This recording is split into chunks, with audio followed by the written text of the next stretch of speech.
So it kind of comes full circle, really, because you're the first person that did my original podcast. Was I really the first? You were the first. Oh. You were the person with the least to do when I did this the first time around. And this time you're the person with the second least to do. And you're still so charming. I am a wonderful human being.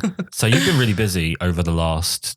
Christ, how long have we known each other, first of all? Do you think 4 years now? I think it's 4 or 5. I think it's got to be 5. I think 5. Yeah, because I think I started modelling with you before I went full time. So when I was still, working in the normal industry. Thanks, yeah. With the weirdos. So yeah, I think 5 years, you're right. Okay, so 5 years. And we've actually not seen much of each other for about a year. That's true, yeah. I've been doing other stuff. You've been famous. We both needed a break. Absolutely, I did. I think we both need a tap on the back for staying friends this long. Yeah, I think actually if we check the record books, you might hold the current record other than Jamila.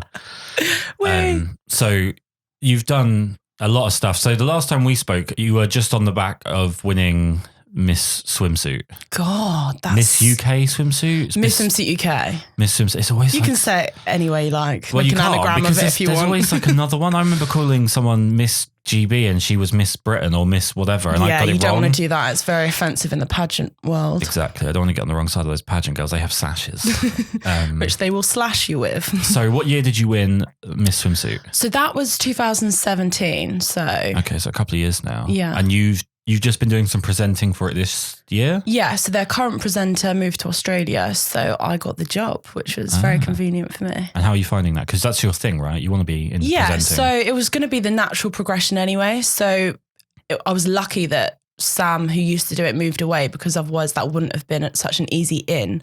But yeah, I mean, it's a lot of pressure. It's very scary and I'm still nervous before, but I absolutely love it. It's exactly what I want to be doing. So yeah, it's great. And when you look back at what happened as a result of winning that pageant and doing that pageant, what you learned from doing it, do you like the trajectory it's kind of put you in? Do you think it's done absolutely. a lot for you? I mean, I think this will sound probably a bit big-headed, but as an example, Karl, who won it the year after me, who is absolutely beautiful, very intelligent, she's concentrated on her accounting, so she hasn't used it like I did. And I think if you looked at both our careers, you'd see that it doesn't matter how much potential you've got, it's how much you act on it. So I used the title to do a lot of stuff. So I'd say it was like a joint partnership. So it's a bit of a it's like a diving board almost. Exactly. You get as much out of it as the energy you put into it, kind of thing. Yeah. Right. And sort of, is it something you can't go back and do again, or something you wouldn't want to go back and do again, like more pageants? Well, I wouldn't go back into pageants. It's a lot of effort. So I think, I don't think you actually get that much from winning something if you've already won something, if that makes sense. So there'd be no point in me doing any more. Just kind of retreading old ground. Yeah, and you wouldn't enter again because it's a business at the end of the day. So you'd never win twice, because if someone won twice, people were going to enter less and then they'll make less money. So yeah, it just and wouldn't be what do you beneficial. think of like the competition, say this year? Is it how you remember it being when you went through it, or has it got bigger? It's got bigger. There's a lot more celebrity involvement, but also there's been a massive cultural movement in terms of being more inclusive to all body shapes, sizes, including everyone, and being less discriminative. That's not a word, is it? Yeah, that's fine. You know what I mean? Yeah, I know what you mean. So I don't know, we have a lot more sort of a different group of people. So there's a lot of people who are in the army or in a pharmaceutical company, and they just want to do it for their confidence, and they don't have any interest in actually modelling full time. So it's made it more interesting, but maybe slightly less competitive and more of a sisterhood of people, which is kind of nice. Makes it more friendly. Yeah. Right. I mean, competitions, I think, especially these days, competition's really underrated. I think competition pushes you a lot harder.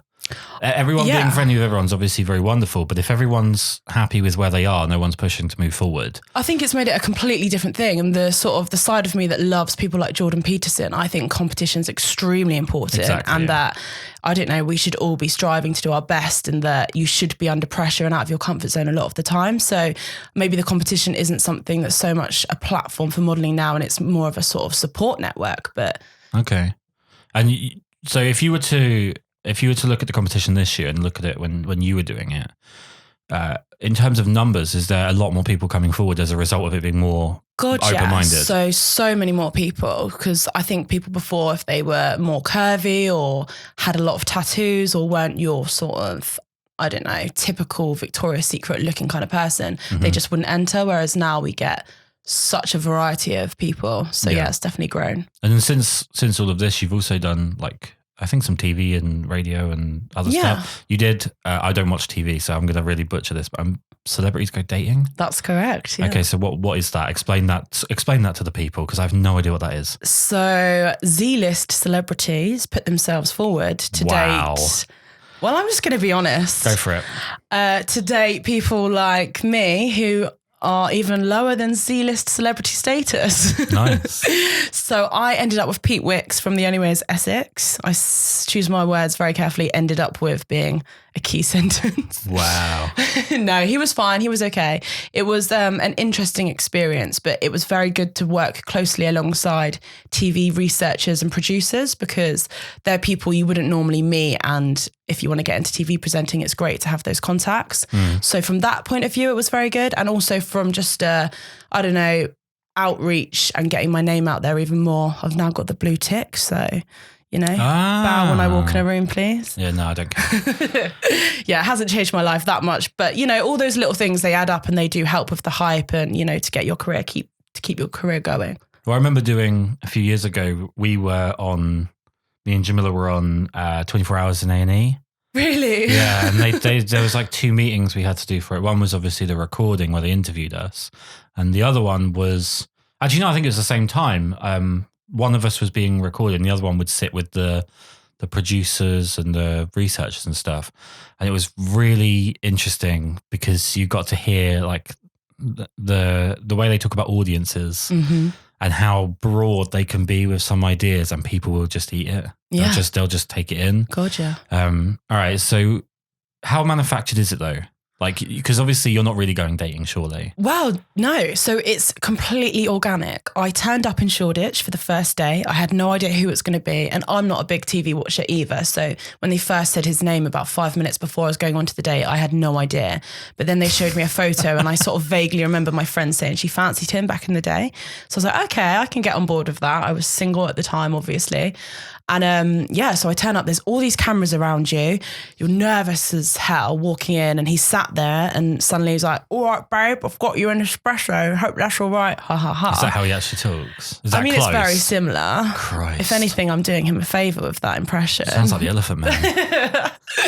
So I put on an extra posh voice, which you did in our first podcast. Yeah, I'm a bit more normal now. This is the real, I don't know. I believe a chameleon. That the reason that we are all together in this, that's how you talked in the first one. Well, I've now learnt, don't do that. You'll get slated on Twitter. So I don't know, Karen125 was like, has anyone else noticed that Poppy was posh on date 1 and 2, but on 3 she sounds like she's from Essex? So yeah. Well, I suppose that goes back to that. There was that girl on X Factor, and I have a weird connection to this. There was a girl that was on X Factor years ago, and there was a story where she'd basically like turned up in Berlin off her face on cocaine, and on TV she was really posh and so on, but she actually wasn't in real life, and the whole thing was manufactured. And that's what everyone focused on. It wasn't the fact that she was just like this raving druggie. It's like, but her accent's changed. It's so funny what annoys people. Yeah, that even like leads me on to another thing, which we might cover hopefully in this, that I'm really interested in people I meet at the moment with this large Instagram following.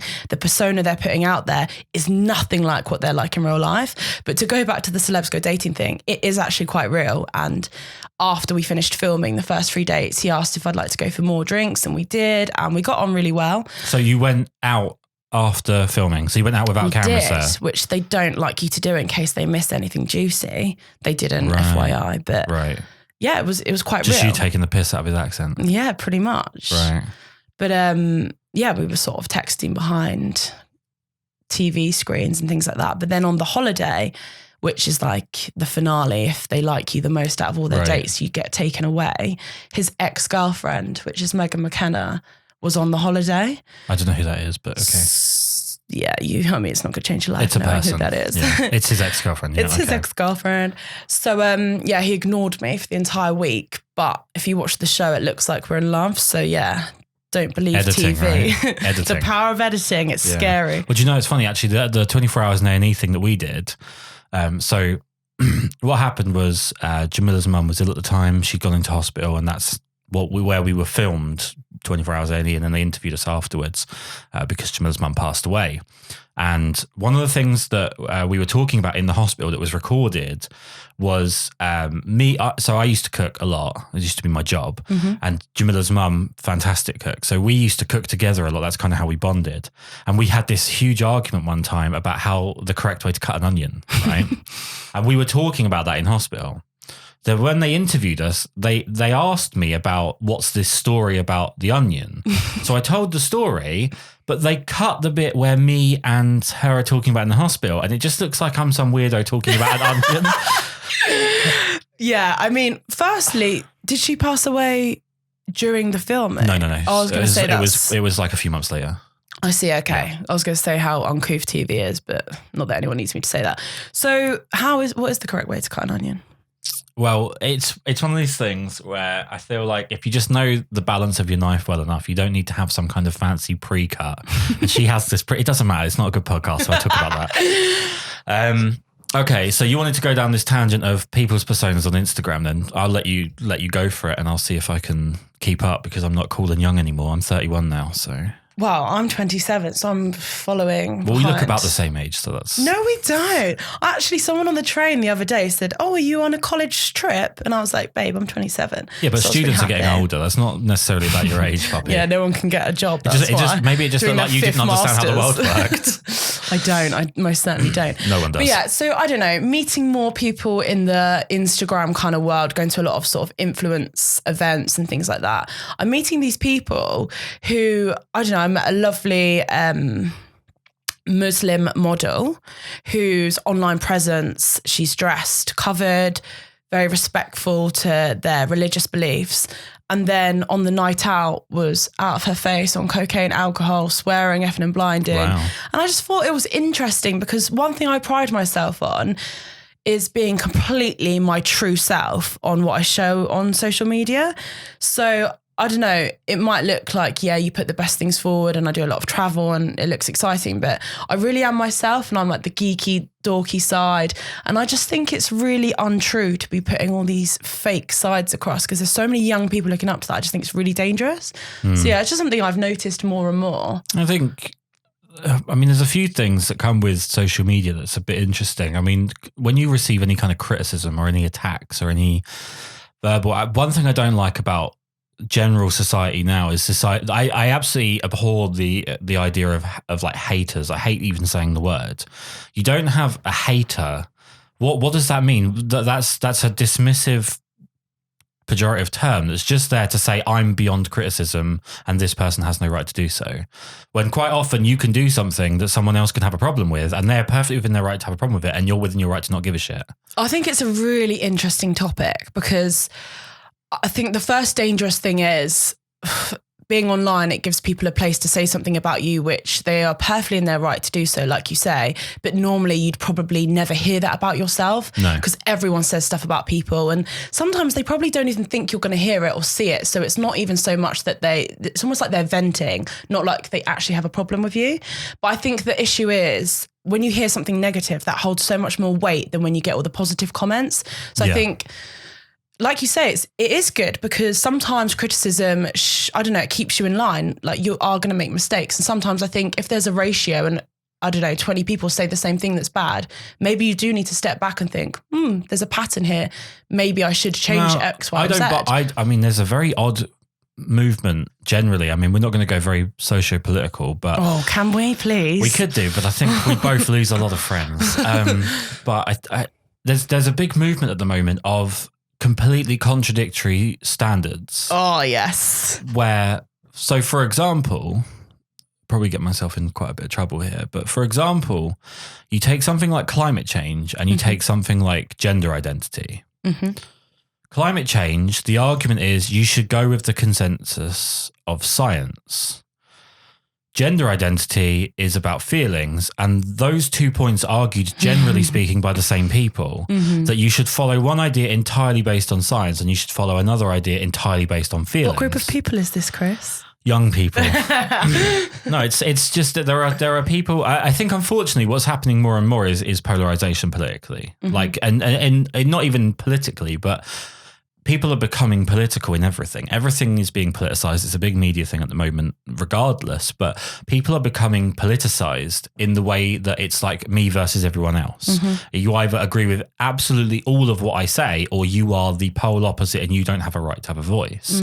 And that is applying to the most ridiculous things. People are incapable now of having a conversation about whether or not they like Nando's without it becoming a thing of your principles and your ethics and so on. You know, it'd be nice to get back to a state where someone can disagree with you and you can just move forward and not let it affect you so much. I do volunteering at Jamila's work quite a bit, and I had a conversation with a gentleman who said to me that we're not going to go political, I promise, but there's a point to this. So he said, you know how it is when you've got a friend that you've known for, I think he said 10 years, but let's say years. When you've got a friend that you've known for years and then they post on Facebook about being pro-Brexit, so you can't talk to them anymore. I just think, no. Yeah. People are allowed to have a difference of opinion with me. I think that's the key thing you've brought up, that I don't know, it is almost like we're kind of split in between these labels of left wing or right wing almost, if you make it really black and white.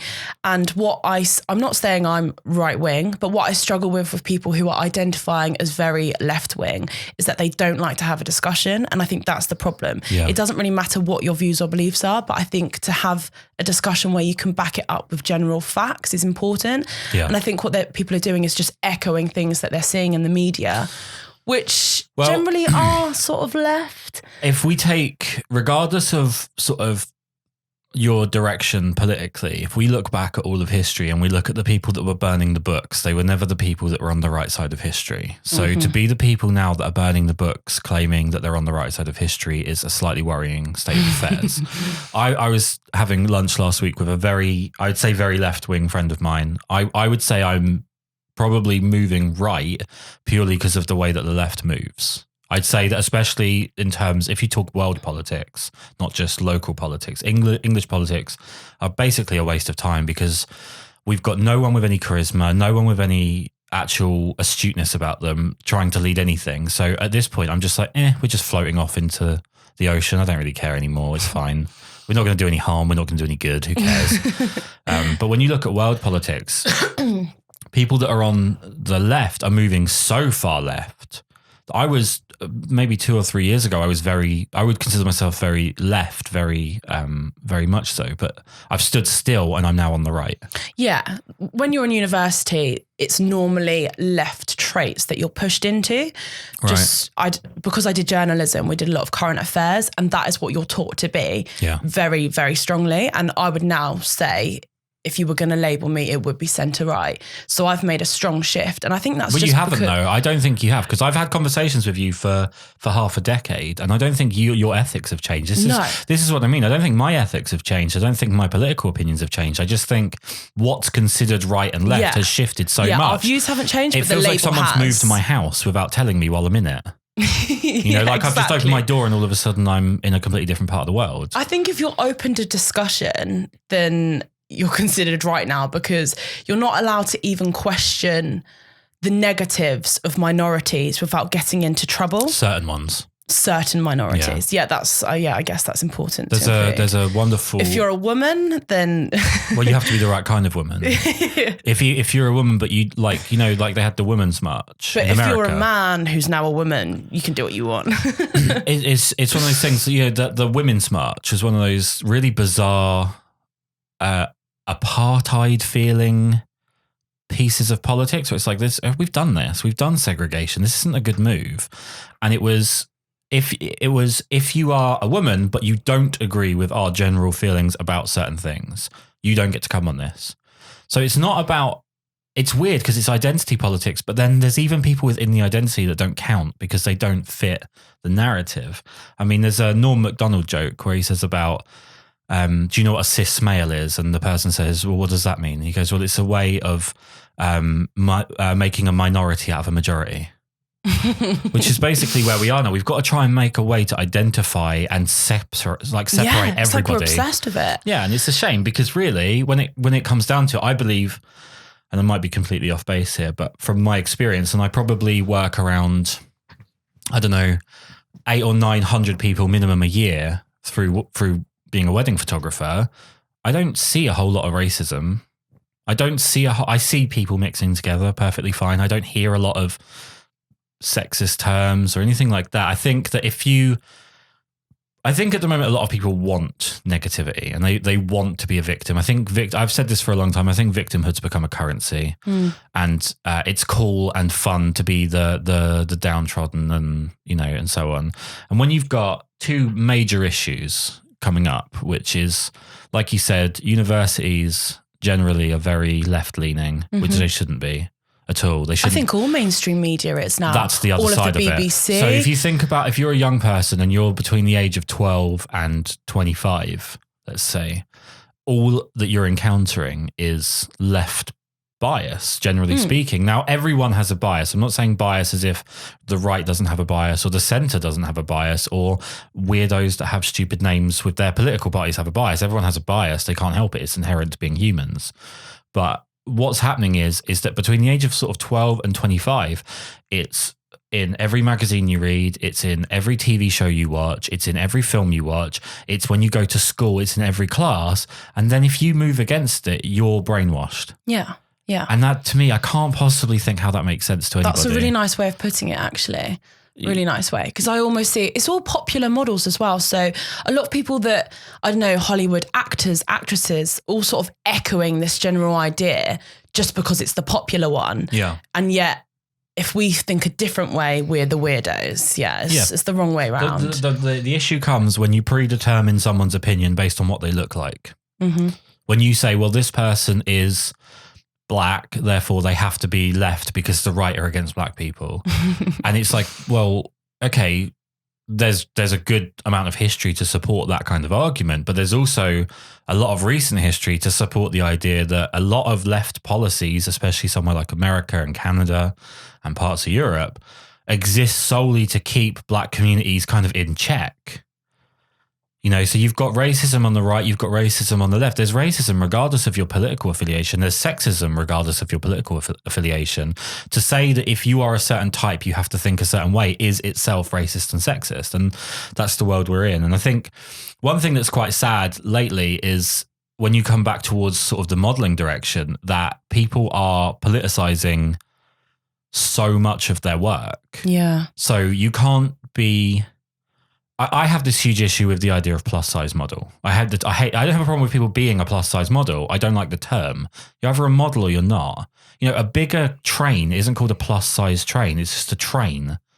So you've got a small train and a big train. It's just trains. They don't need to be separated. And I think it would be one thing. It would be terrible if it was the case that slimmer people were calling bigger models plus size models. Mm-hmm. That would be one thing.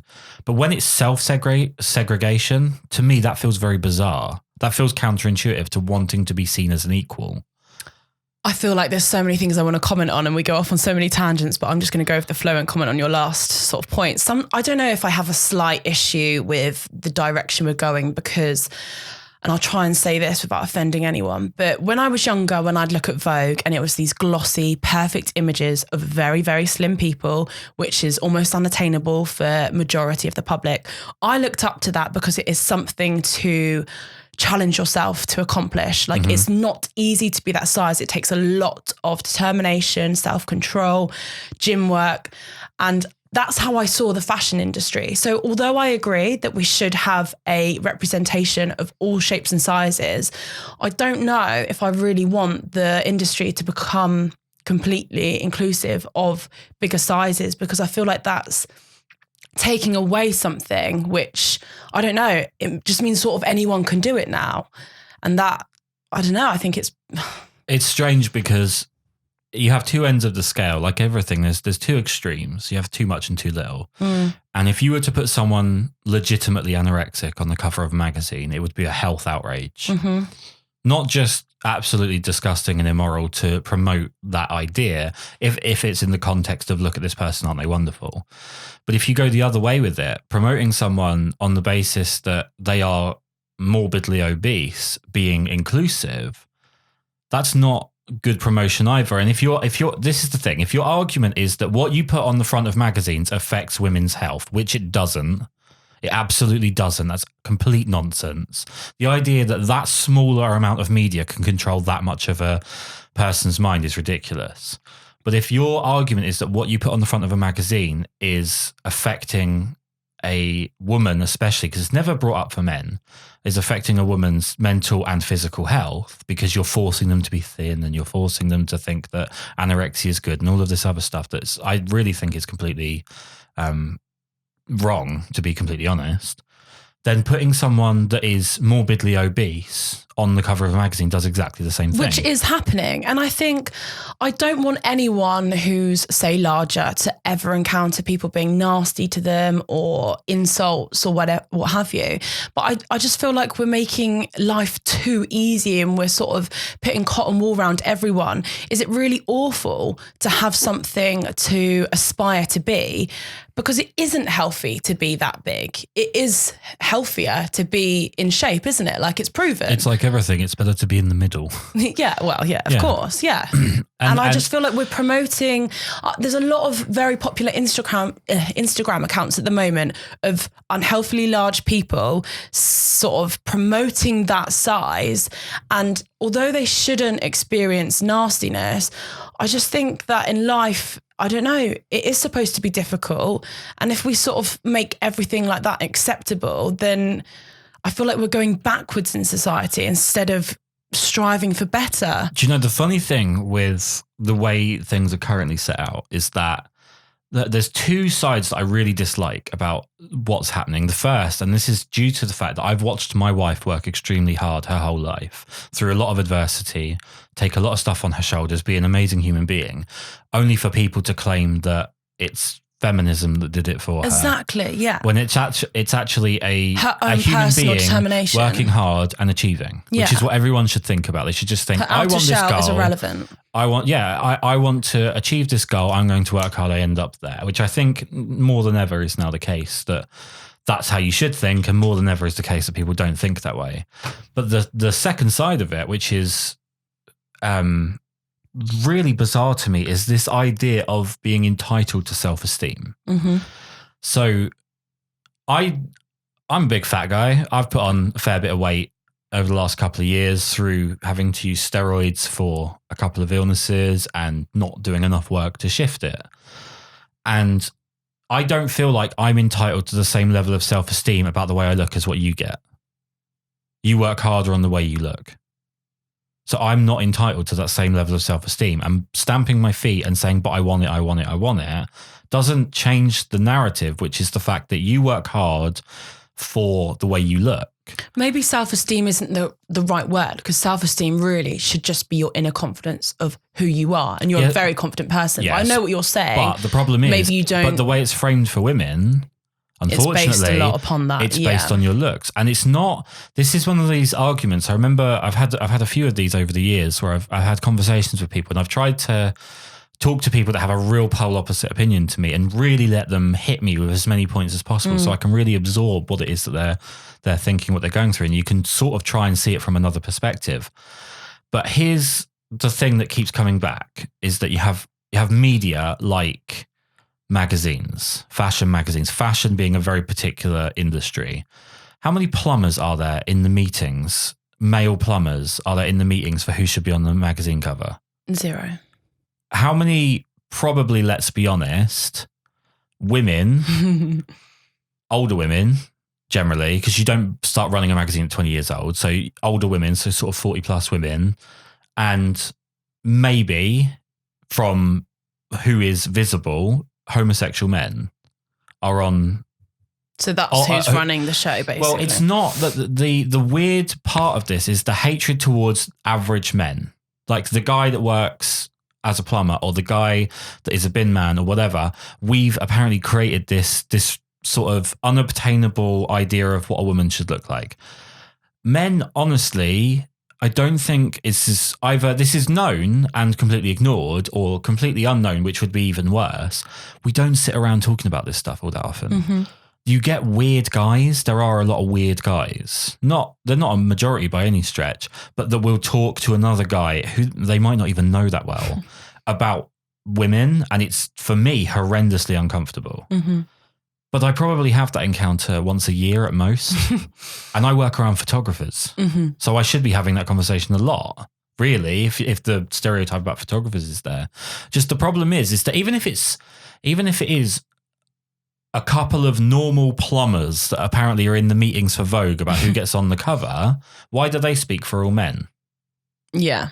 Well, the film The Devil Wears Prada comes to mind when it is a woman in her 50s running one of the biggest magazines. Which is based on the lady that runs Vogue, right? Yeah, exactly. Yeah. And that it's true. So, yeah, a woman in her 50s, white, and then usually a room of about, I don't know, 20 other women who are in their 30s and then a couple of gay guys. That does tend to be the stereotype. Tends to be the stereotype, right? Yeah. And stereotypes, unfortunately, tend to exist because they're true.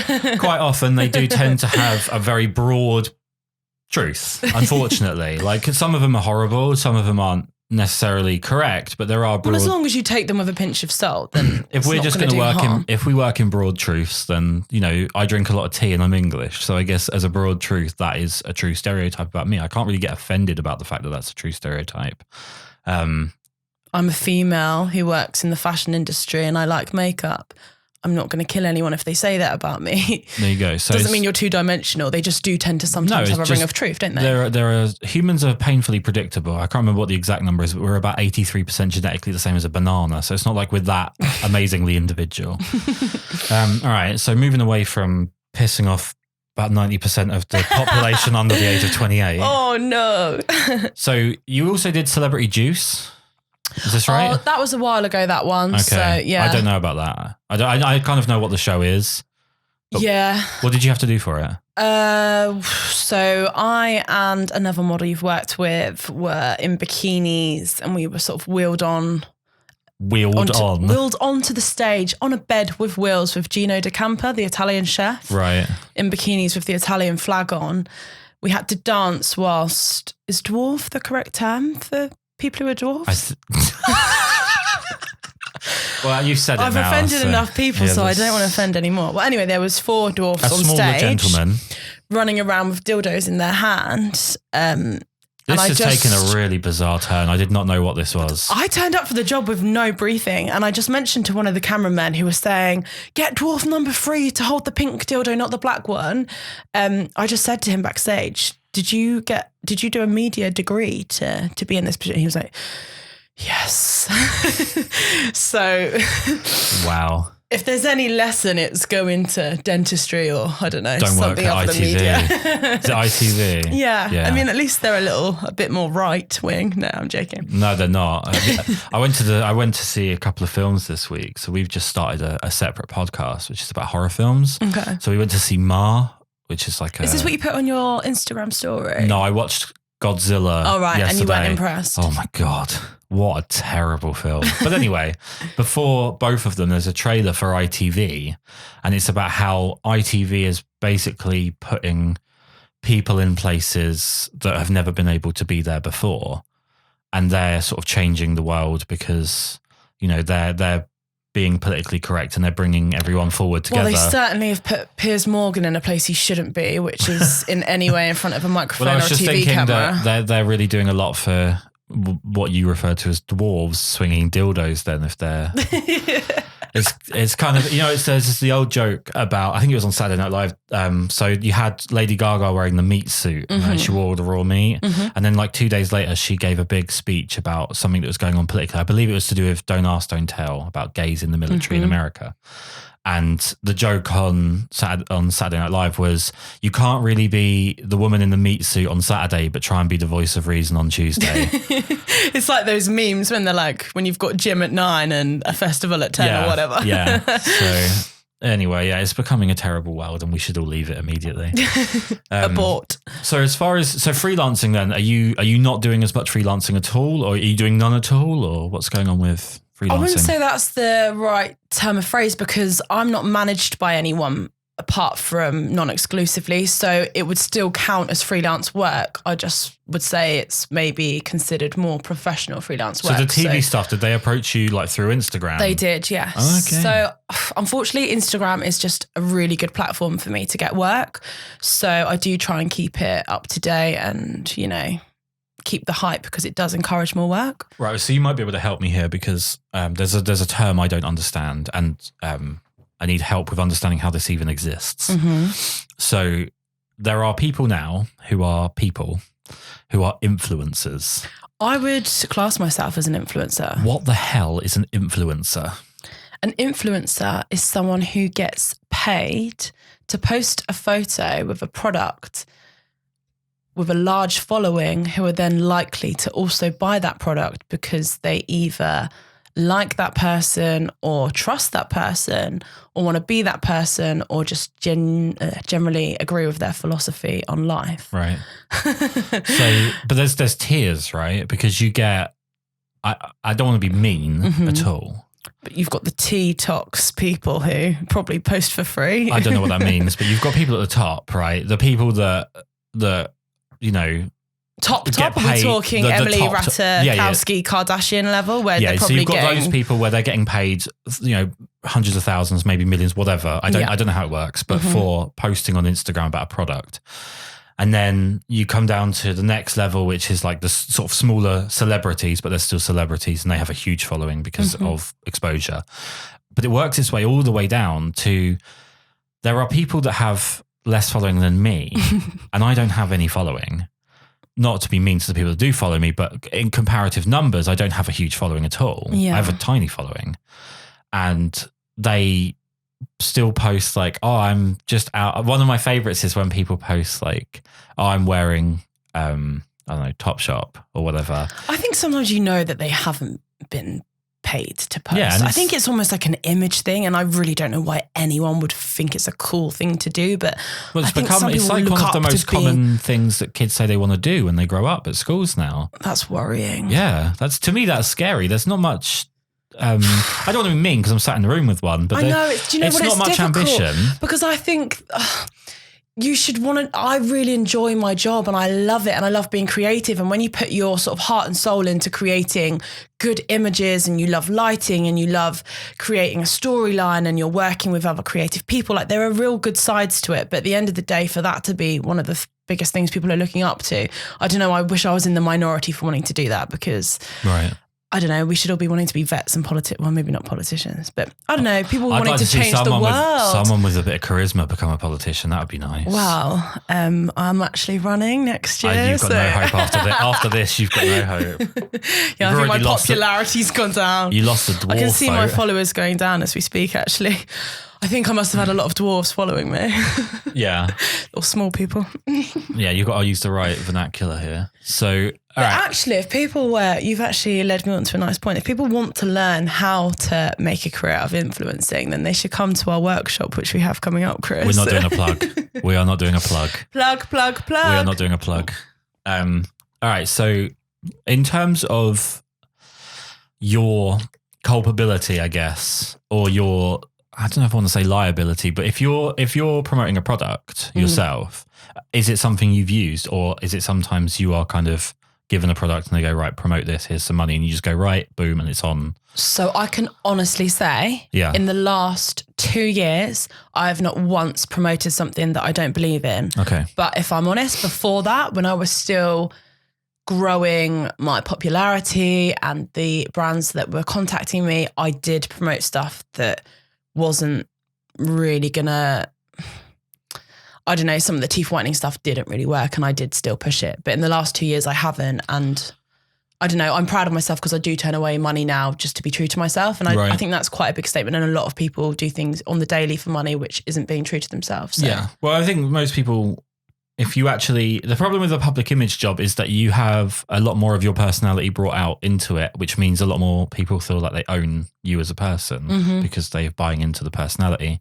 Whereas in a normal job, you can kind of turn up, clock in, clock out and go home and not put any of yourself into the job, which is how a lot of people do work, which is sad, but that's the case. But have you ever had sort of like any problems where you've promoted something and someone's come back and either not like that you've promoted it, or another brand has said you shouldn't have promoted this brand? Like, is there any issues like that? Yeah. So quite often there'll be people who will say it's conflict of interest, but they didn't mention exclusivity beforehand. So constantly I run into sticky situations which I have to navigate around. But I think the most important one really is just my own moral compass, because I do look at my insights and there are a lot of girls aged sort of 15 to 30, so women as well, following me. And I think I don't want to be responsible for, one, making them feel like they need any sort of body changing product, like weight loss or a certain outfit to look better. I don't want to be that person. But then there's the other side where at the end of the day, you're all in this world together trying to just make it in your chosen industry. Yeah. And how much can I put my energy into sort of making sure I don't hurt anyone else when I'm still trying to make something of myself? It's sort of something that I struggle with on the daily. There's an amazing study, and I'd have to dig up the name. I might even put a link to it in the description of this when I put this up, which is about when mobile phones became democratized, which meant that they were more freely available so people could afford to give them to their kids. And social media opened up, like Facebook opened up for, because you're so young, you won't remember this, but it used to only be like schools and businesses, I think. And it opened up so it opened up for everybody. That the self-harm rates for young girls went through the roof, like 300% it went up. For guys, it didn't affect them at all. And what the study showed, or believed to show, was that the way boys bully and the way girls bully is very different. And that essentially a boy doesn't bully online in the most part. What they actually do, or they're not affected in the same way by bullying online. What they'll actually do is sort of interactive bullying face-to-face in the real world. Whereas girls, it can be a case where you can attack someone, I'm not saying you, but a young girl can attack another young girl online, and it can have much more of a significant effect on that young girl. And firstly, that's very sad that that's a trend that appears. I think human beings never cease to amaze me in the ways they find to be horrible to each other.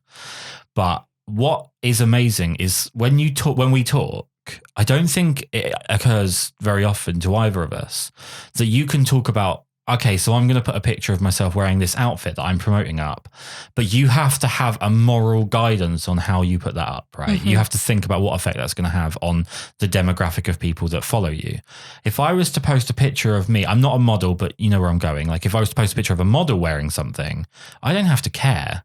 If it's a male model or if it's me wearing it, I don't have to care, because men just are not affected. If we don't look good in something, we just don't wear it for the most part. And it's weird that it's almost as if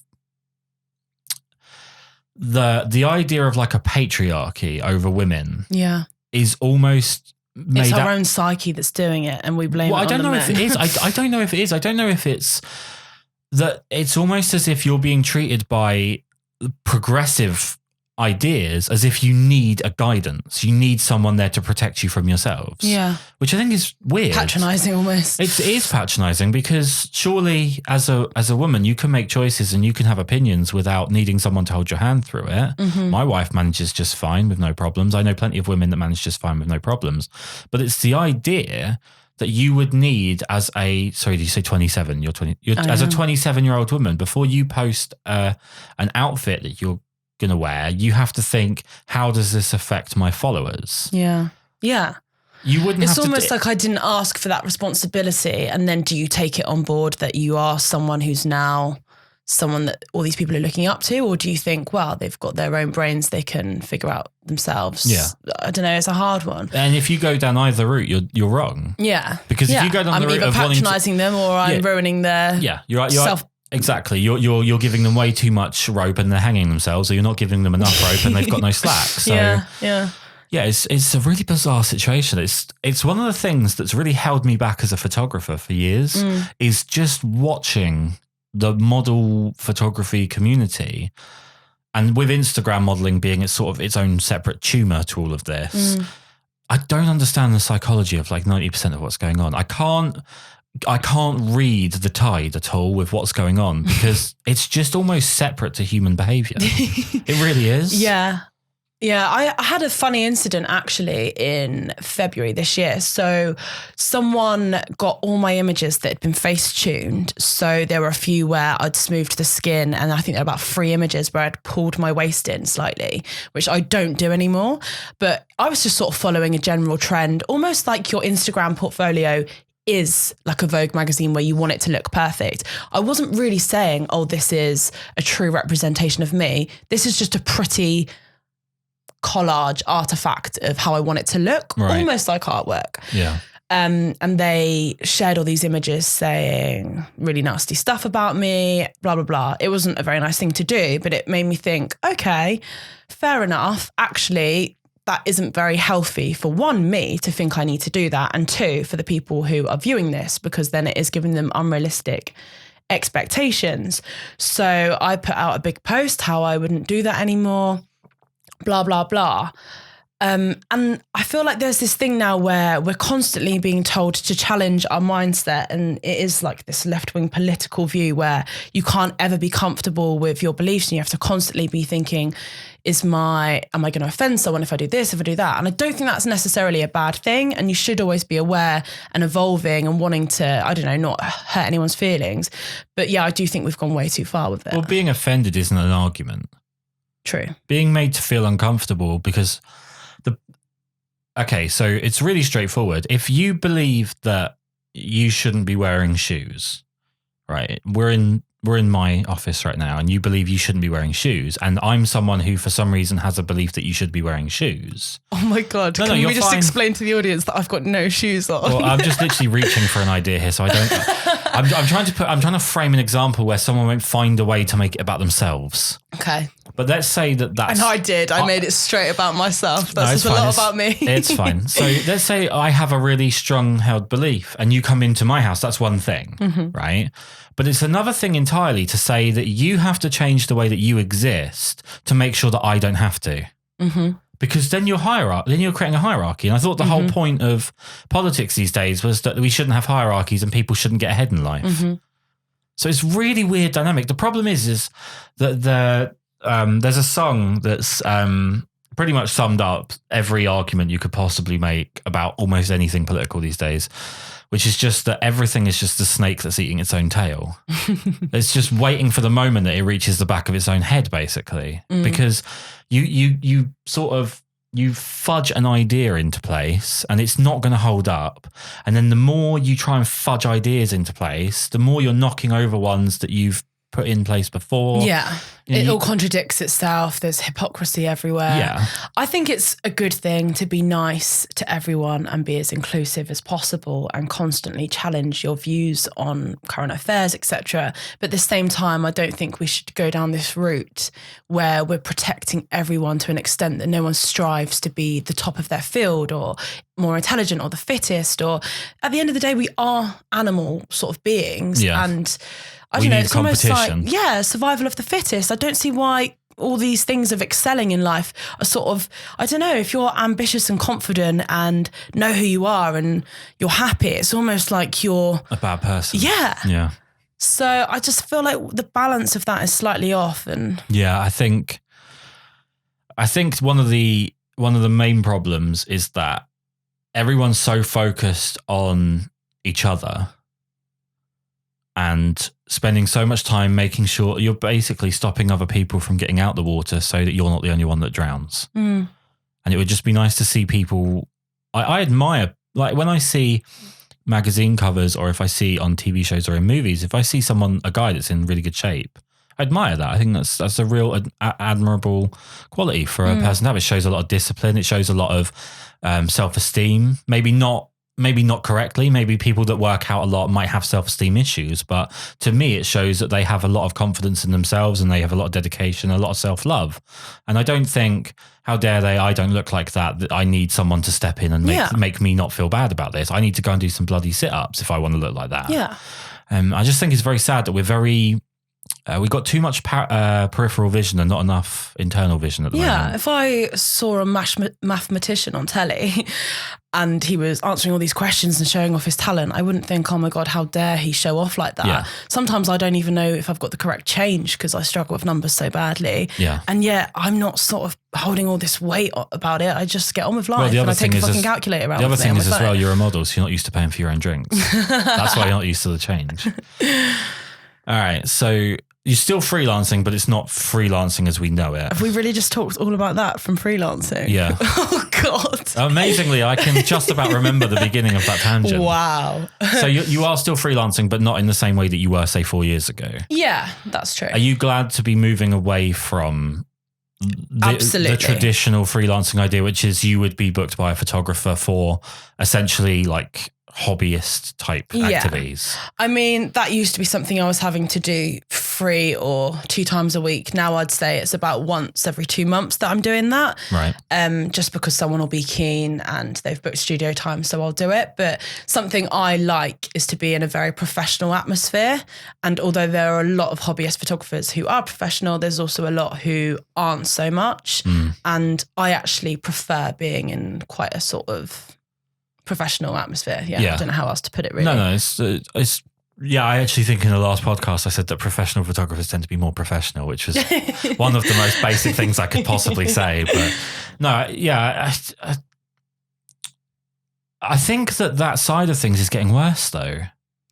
I think that maybe 4 or 5 years ago there was a lot of well-meaning, talented photographers that just didn't do it for a job. Yeah. And would book models on that basis. And I think more and more it's being seen as an in for social reasons. Yeah. As opposed to self-improvement and the hobby of photography or whatever. And I mean, is it a danger? Is it a dangerous job? Absolutely. Right. I actually, looking back now on an 18-year-old self, so being 27, I actually can't believe the situations I put myself in where something could have gone wrong. I think I'm lucky that it never did. Yeah. And I think I'm lucky that I sort of had parents who brought me up to be extremely assertive, if anything, quite feisty. And I look at young girls now being in rooms with people they've never met, not reading any reviews, but they've got a camera and they're going to pay them some money. I don't know, it can be damaging in many ways, whether or not that photographer then takes photos of them in levels they don't want to do, but because they're young and they think that's how you make a career out of modelling, they've done it. But also, I don't know, it opens you up to sort of rape and all sorts of things because you're in a space where it can happen. Yeah. One of the things that I've taken a lot of stock of lately is how little information you have to give out and how much information you should be asking for. Really, it's not a nice way to think about it, but you need to be breadcrumbing your way to a job. If it's a dangerous, not necessarily a dangerous job, but there's the potential, people need to know where you are and what time you're expected to be back and so on. Of course. We're going to keep going on tangents here. I can just feel it. Good luck editing this podcast. I'm not even going to edit it. It's just going to go out as it is. But the idea of equality between men and women, we are equal in many ways. We should be treated equally. There shouldn't be anyone being treated worse for being one or the other. But there are inequalities that exist in generalities. The main one being physically. There are physical differences and men are stronger and they could harm women. On the whole, there are women that are stronger than men, but I think it's Joe Rogan says that the strongest woman in the world couldn't do anything to the strongest man in the world or whatever, however you want to frame it. But generally speaking, if you take it in generalities, you're more likely as a woman to encounter someone that's stronger than you if it's you versus a man. Yeah. Don't get offended, anyone, by that. Otherwise, I know I'm probably going to get like a bit of a. Women are also better at nurturing sometimes. No men get offended at that. So yeah, just to put out there that there's general ideas which are better. But the dynamic isn't that you're going to outmuscle, especially a young model, that you're going to outmuscle a potentially very bad 40-year-old man. I mean, it's possible. I've seen some incredibly unfit photographers in my time, but. It's the dynamic is very dangerous towards the model. And it's amazing that people are almost ashamed of the job or ashamed because it's not the Instagram thing that they put out about themselves.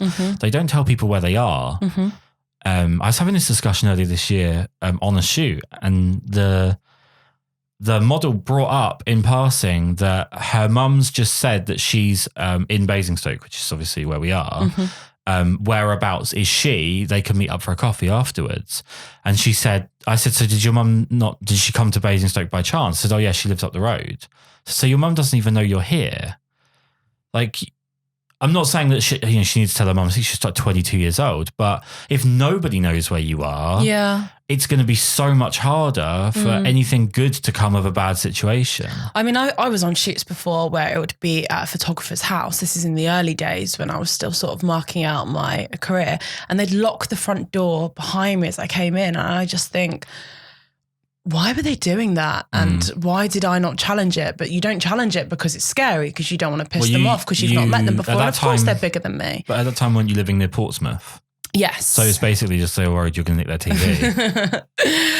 But do you know what? The person who did that's been kicked off a lot of model sites now, and it's actually been sort of outed that they have been inappropriate. So it's very fucking dangerous. Yeah, that's a scary thing. I think about it in terms of if I had a daughter and she was doing anything like this for a job, firstly, I'd stop her. But if she really wanted to do it, I'd be like, I'm aware that it makes me an uncool dad or it makes me an uncool person, but please, like, just leave a trail and make sure, you're safe and you're actually vetting every situation properly. There's a lot of people out there now, especially with Instagram, that want to be models, and there's not that much work. No. So there's going to be situations. Anything which is considered a fun, creative, I don't know, cool job, there's hundreds of people who are doing it. I say hundreds, there's millions. So yeah, it's, unless you've really, really, really got what it takes, it's not worth even sort of thinking about it. So if you were to go back almost pretty much a decade now, because you're that old, you said you started at 18? Yeah. Okay. So if you were to go back now though, would you end up where you are now? Do you think? Yeah, I think hindsight's obviously a wonderful thing. So I wouldn't say I'd do anything differently, because I've learned a lot of valuable lessons, and I've been lucky that nothing has gone wrong, I suppose. But I don't know. Yeah, if I had a daughter who wanted to go down the same route, I'd have a lot of different ways to go about it. I don't know, shortcuts. But yeah, I'm really happy with where I am. If anything, when you look back, you sort of realise how far you've come. And to be doing sort of frequent presenting jobs and talking in front of large rooms, and for that to have come from the modelling, I think is really exciting for me. And that's the next stage, right? You're looking at presenting? Yeah, so I'm doing a little bit of weather presenting. I've been on quite a few radio interviews recently, but it's not something I'm doing where I'm the interviewer, which is kind of the next stage. But I remember in uni, or when I was a journalist and we had to talk in front of a room of even 10 people about what work we were doing that week, my palms would be sweating, I'd stutter. Knees weak, arms are heavy. Yeah, let's not sing Eminem. And that, like on last Thursday at a makeup palette launch, I spoke in front of about 1,000 people on stage, and I was completely fine. If anything, I was absolutely in my element. So yeah, I'm quite proud of where I've got to. I used to be really introverted, really, really badly. I mean, I'm someone who does prefer to kind of be around less people where I can. But with the job that I do, where I'm around so many people and I have to organise a lot of people, and I start off in the position of being the enemy. As a wedding photographer, you're like the buffer between them and booze. So you have to, you're already not liked to begin with. I actually found that if I focused more on the message I was trying to give than the people I was trying to give it to, I was better at it. And with workshops and stuff, the more I focused on understanding what I was talking about more, rather than thinking, what are they thinking about me, or what, how am I coming across, or how do I sound, or anything like that, the more comfortable I became in my own skin with doing it. I think that was a big thing, is just understanding more where you wanted to come from, and understanding your own nonsense and your own information. And then, I used to hate workshops where I'd get tripped up on a question that would come out of nowhere, because you've ended up a certain piece of information. Like the majority of the way I learned photography was just sort of self trial and error. And then you get asked a question that's about a route that I never went down, because I went through this really specific weavy route to get to the point where I learned something. and sort of spent a year on a pilgrimage to learn how to do stuff that I already knew how to do, but the way that's more traditionally done, just so that I could answer questions. Because I found that I would have no problem speaking publicly, but when I was asked a question that I didn't understand necessarily the right way to go about answering, that's where I would just completely dissipate as a person. The one thing I would ask, if you do go into presenting or if you go into TV in any way, and this is on behalf of all of your Instagram followers, is if you could just not run. Because all of the videos of you running, you cannot run. You have a terrible run. Well, it's a bad run. Is it? It's a really, but you do this thing where you like run and you turn, look at the camera, and then you turn, you run, and you turn, look at the camera, and you run, and it's like, it's not a good run. It looks like a horror run. But I'm not in the Olympics. It's not supposed to be a good run. No, I'm not saying it's not fast. I'm saying it's not good. I'm just being me though, Kris. Yeah, I know, but maybe just a little bit less. Be a little bit less you. I just spat across the room. You did. I'll definitely be less me. Yeah, cheers for that. I'll look forward to cleaning that off the wall. And as far as like these TV things that you're doing, like the celebs go dating, is it celebs or celebrities go dating? You can say either. Thank you. I'll say celebs, it's quicker. I won't be pedantic like you are about my run. I'm not being pedantic, your run's terrible. It's generally terrible. I'm not picking on one aspect. It's generally terrible. You're not the first person to say that, which is why I'm mildly offended. But well, that's fine. I'm here to help. But as far as these TV things that you're running through, is there a goal in that? Is there an idea to get more into like reality TV? Would you want to do something? Absolutely not. No? No, I think I'm better than reality TV and I like being controversial, so have it. No, I think I'm better than that. Reality TV is great for being controversial. Yeah, but in a really bad way. Without sort of, I don't know, it's the level of education I worry about. Wow. No, I wouldn't want to go into anything too formal. I don't think news reading would be my jam. I'd like something where I could still have my personality shine through, be a little bit creative, witty, and a little bit playful because that suits my personality. But also something which, I don't know, something in the middle of a Louis Theroux documentary and Stacey Dooley, who irritates me because I feel like it's so patronising the way she's like, isn't it awful that these people have no food? Yes, Stacey, it is. But so somewhere in the middle where I'm writing my own content, but can also, I don't know, have a bit of fun with it. So why aren't you YouTubing? So that is the next stage. I literally get asked that question by about 5 of my followers every single day. I have got a YouTube channel. I just need to buy a camera and do it. So if you have a recommendation on the best camera to video yourself talking, then yeah, if you just use CCTV outside the shop, you haven't got to pay any money. Obviously the audio is not as good and it's hard to get the footage. But I might walk out of here with one of your mics. They look pretty fucking beastie. There's another 2 there. Okay, how much do you want for them? Let's not go into that. But yeah, that's the next thing. I'm going to start YouTube. I think it's really exciting that you used to have somebody say, oh, you would be good for TV. Let's put you here.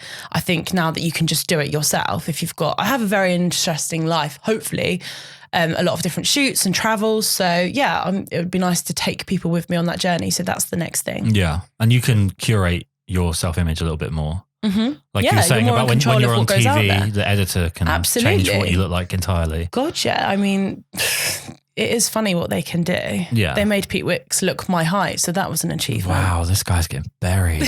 Sounds like the Elephant Man. He's a dwarf.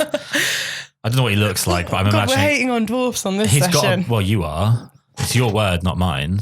All right, disclaimer over there. It's not like you to get all worried. No, I'm not bothered. That's one community I really care about. So when it comes to doing YouTube, then what would you be doing? Would you be doing like vlogging? Yeah, so I would vlog shoots, travel. I'm actually going to Jerusalem soon. I'm going to Ibiza soon. There's a lot of catwalk fashion festivals. I'm going to be at a vaping exhibition in Tel Aviv. What is that? What is a vaping exhibition? Do you know what? Let's just bypass it. I don't want to know. Well, tune in and you'll see. I've just been put off of visiting your YouTube channel. What a great... What are you going to Jerusalem for? So that's the vaping exhibition. Wow, so you've nice. ruined that. Christ. Do you vape? Yes. Christ. Do you know, I'm going off you. No, I'm not a keen vapor. Well, you do it reluctantly. I'm a bit impartial to a, double capsule menthol after a gin and tonic on a Friday. So it is more healthy to vape instead. That's comfortably the worst thing you've ever said. So just vlogging then, but the vlogging's different to presenting, right? Because you're a caricature more than you're yourself, generally. You mean you're an exaggerated version? Yeah, you're saying. Yeah. I don't think I need to put any more exaggeration into me. I'm a bit of a sort of dorky, loud exhibitionist anyway. So right. I think my natural self is And are you prepared for the hatred? Oh, I've experienced so much YouTube of that. Hatred is something else. Do you know what? This is not challenging people to upset me, but I really do think where I've got to a point where a nasty comment will literally upset me for about 30 seconds before I'm completely over it. If anything, I know it's such a cliche, but I actually do feel so much stronger for it. And it happens on every day, at least probably one comment. And sorry about that. That's me. Yeah, there's a lot of fake accounts there. They're never a real person. No. So if anything, you are doing something right if you've got some people trying to knock you down because they're jealous of where you are. So it really is a good thing. And you don't seem to want to do the thing that I think it's becoming more of a rare breed, but a lot of models, when they get to 26, 27, 28 and the door starts to close a little bit, they pick up a camera. Yeah, do you know what? It's just not something that I am at all interested in. Right. So no, I won't be doing that route, which a lot of models do at my age. You're right. No. So you have a YouTube channel now, and I do. It is just my name, Poppy Haskell. Poppy Haskell. Yes. I'll get over and subscribe right now because I can't wait for that vaping exhibition. It's actually quite interesting because we were last in Bahrain, and imagine the things you could do in Bahrain. And you're there vaping. A not very westernized country having watching a bunch of Westerners vape. 8 promotional models scantily clad. I mean, it's an interesting Well, they have Formula concept. 1 in Bahrain, so they're used to seeing that. Yeah, well, no more grid girls are there, so. No, well, that was the thing we talked about last time because that was getting canned, right? Is it still not? F1 don't do grid girls unless you're in Monaco, which they've just completely ignored the world and said, yes, we still are, which I think is quite funny. Well, Monaco gets out of bed at 2:00 in the afternoon, drives around in a Lamborghini, they don't care. Sounds they do what like they heaven want. to me. Yeah, they do whatever they want. They don't have taxes, so they don't care. I'm still making quite a lot of good money out of grid girling, just not for the F1. So what are you grid girling then? So British touring cars, it's like the most popular racing series. Is that like in the rally UK. type stuff, or is it? It's like 4-wheel drive, BMW, that kind of thing. I see. On a track, not on. Yeah, right, no, okay. race tracks. So they're still going. I'm painfully unqualified to talk about race cars, but it's good. It's good. Well, I'm thinking that might be an in as well, talking about sort of cars and stuff. Yeah, I think a lot of people go that way. Well, I said to you, I think we had a conversation about a year, 2 years ago about sports presenting. About that seems to be a good route in for people. Okay. All right. So we'll look forward to the vape exhibition. So go over to Poppy's YouTube channel. Off, Kris. No. So where can people find you on Instagram? At Poppy Haskell. And have you got a Twitter? I think there's a few fake ones of me if you fancy a laugh. No, I'm just Instagram and YouTube and they're both Poppy Haskell. Lovely stuff. And thank you so much for coming and doing this. It's been a treat. Thank you for having me. Happy vaping. I haven't ruined my life.